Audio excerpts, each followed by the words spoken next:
Tervitused taas kord Kuutsamäelt.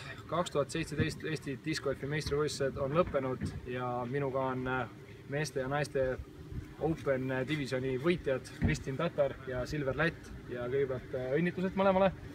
Kristin, esimese ringi järel olid viigis Mardiga, pärast seda võtsid liidrühed enda kätte ja enam neid käest ära ei andnud. Millised emotsioonid pärast 4 ringi? No, ma olen väga õnnelik, et 4 ringi on päris pikk aeg, et mu eesmärk oli sellist nagu enam-vähem ühtlast taset hoida ja seda ma tegin, et kuna selline pisike vahe oli juba sees, et siis ma lihtsalt üritasin seda vahet nii-öelda hoida, mitte meeleheitlikult suurendada, et ja sellega ma sain hakkama.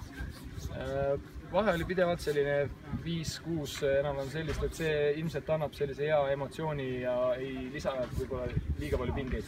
No, üsna kindla tunne oli täna hommikul ringile minna, et ma väga nii-öelda ei pabistanud ja lihtsalt üritasingi kindlat mängu, et ma mitte midagi sellist ekstreemset ei läinud proovima ja see tasus ära.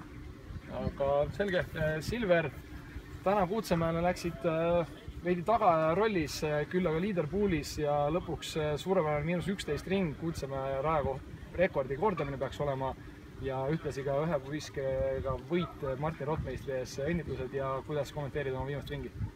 Suur tänu. Lõpuks sain nüüd oma drive-mängu täpselt käima, nii nagu ma eeldasin ka, et ta juba Valgjärvel ja esimene ring Kuutsamäel võiks toimida, aga putiga oli natuke võitlemist, käis rollercoaster üles-alla, et mõned head putid sisse, mõned lähedalt eksimused ja sellist päris kindlust sisse ei tulnudki, et lõpuga sai veel asi huvitavaks tehtud, et õnneks läks seekord nii. Räägi palun, 17 rada, 18 rada jätsid omale natukene pinget, seal oli kogu aeg üks vise vahet Martiniga. 17. eriti veel jätsid lähenemise veidi pikaks, mis tunded valdasid? Selline tunne, et kas tõesti sai 3 korviga nüüd maha mängida 2 viskelise edu, et just kord varem olin eksinud lühikese puti, aga natuke ebameeldiv lähenemine oli üle mingisuguse majakese või selle aediku seal, et korvi päris hästi ei näinud, enam-vähem tajusin, kuhu peaks viskama, aga no, sooritus oli alla keskmise.